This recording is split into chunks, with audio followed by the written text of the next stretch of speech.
Now, for those of you that are from the East Coast, more specifically those from Southern Maryland, know that we consider ourselves Southerners. But I would never say that I'm country, which is the real reason why I'm really confused why I'm talking like this, because we do not have country accents. Woo!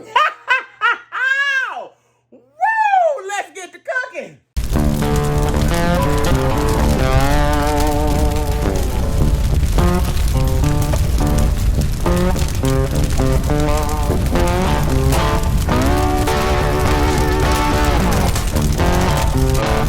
What's good, y'all? It's your boy Tobias here, and as y'all can see, today is the day.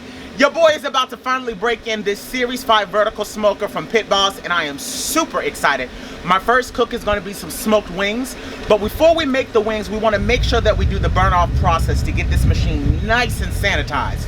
So what I did was fill this bad boy up with the hopper with PitBoss's competition blend, primed the pellets through the bottom, turned it up to 350, and I'm letting this go for 45 minutes to allow all of the chemicals to burn off. So while that's doing that, let's go in the kitchen and let's get these wings marinated because it's gonna be time to eat today. So let's talk about the ingredients we're gonna need for the marinade. I'm going in with a full bottle of Italian dressing. You can use whatever brand you would like. Same thing goes with the hot sauce. Use whatever brand you like. For this, I'm gonna be using Red Hot. Y'all know I like Red Hot and Crystal. I'm also gonna be using some of the infamous W sauce, or as I like to call it, Worcestershire sauce. That's optional, but I do think it's kind of necessary.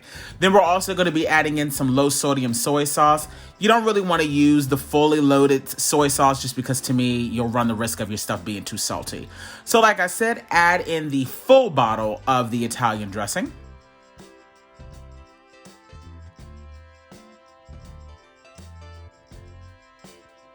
Next up, we're gonna add in a half a cup of hot sauce. If I were you, and if you really want a little bit of a kick, I would say go as much as a cup to almost a cup and a half. There was no spice with just a half a cup. I also went in with 1 teaspoon of soy sauce, and I'm going in with a few dashes of the Worcestershire sauce.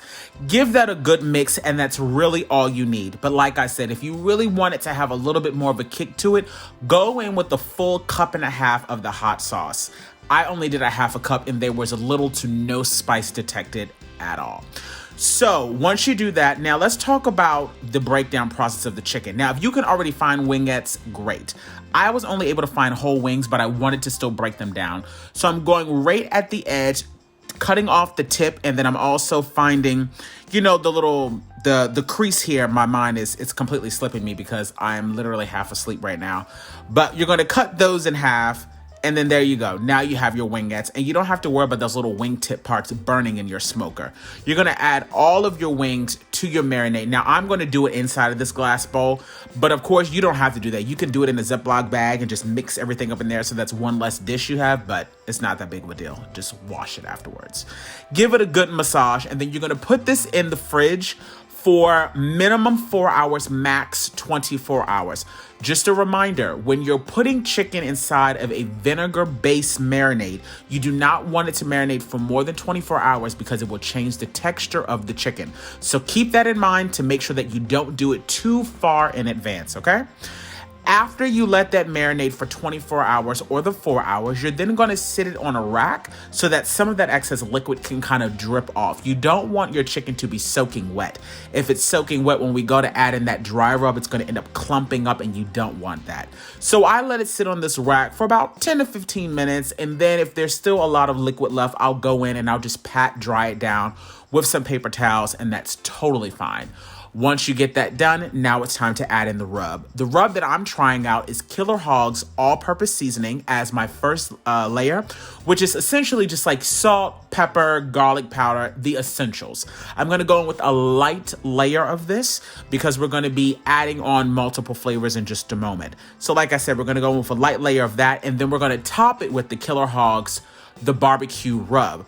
Once again, you want to make sure that you're going in with a light coating, because if you put too much to start on with, it's going to end up caking up, and you don't want that. You can always add in a little bit more seasoning later on, but you do not want to, you know, oversaturate it in the beginning because it just won't look that good.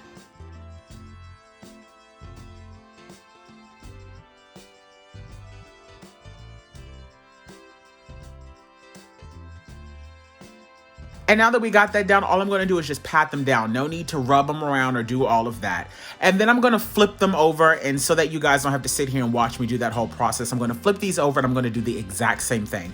First layer, the all-purpose seasoning, then I'm gonna go in with the barbecue rub, and that's it.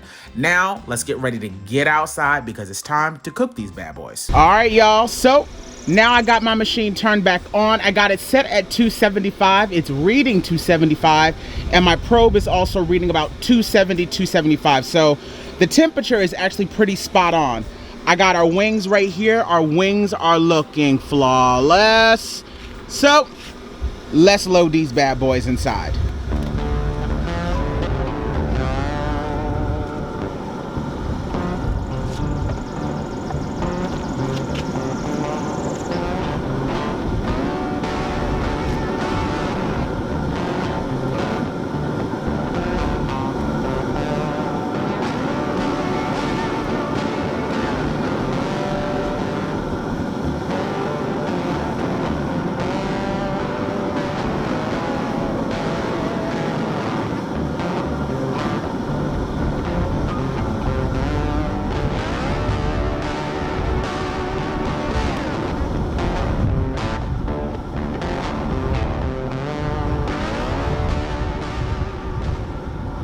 All right, y'all, so as y'all can see, we got our wings in here. I have it set at 275. I'm gonna let these go for about 45 minutes and I'm gonna come back and check on them. The overall cook time should be about an hour, hour 30. You wanna make sure that the internal temperature of your chicken wings are at a minimum of 165. I like to cook mine closer to about 175, 180, but we'll come back in 45 minutes and we'll check on them then. All right, so this is what we're looking at the 45-minute mark. I'm gonna go in with just a little bit of additional seasoning on the top, but so far they are looking pretty damn good.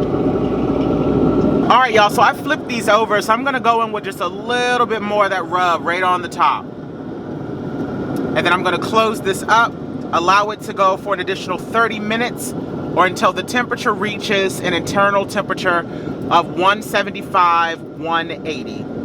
So I'll see y'all when I come back. All right, y'all, so we are at the hour-and-a-half mark. And I mean, come on. Come on.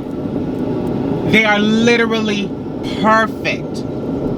Absolutely perfect. Let's check it with the temperature. And if they're at the temp that I like, we're gonna pull these bad boys out of here.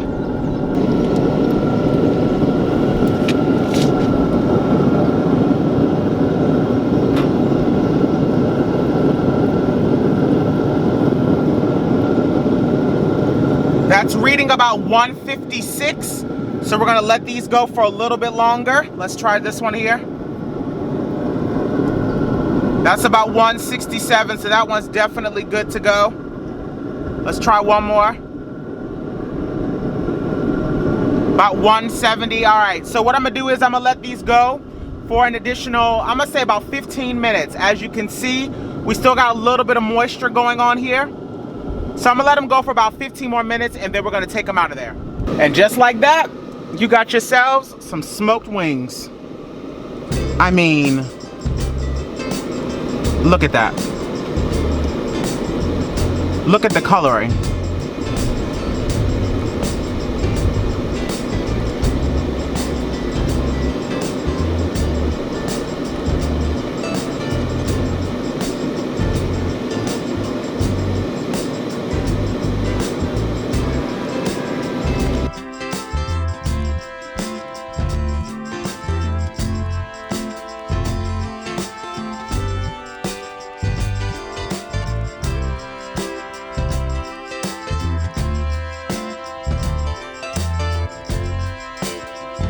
And of course, y'all already know, it is the pit master's duty.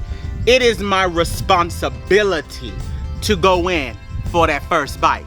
But let's come up one more time. I mean, come on. Come on. Come on. All right, let's go in. First bite.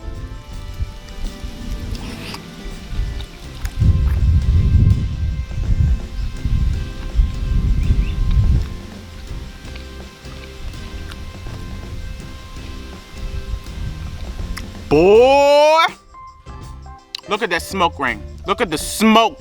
Oh my God.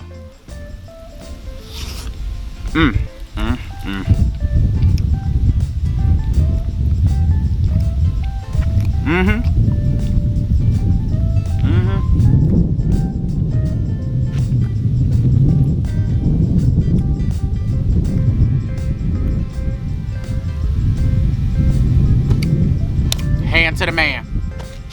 Get your hands on one of these PitBoss vertical smokers, or really any of their products. These wings are so bomb. I mean, that Killer Boss, the Killer Hogs seasoning that I used, absolutely delicious. I mean, thank y'all for tuning in. I hope y'all like what y'all see. There's gonna be many more recipes to come. Subscribe, hit that bell to be notified. And until next time, keep it grilling.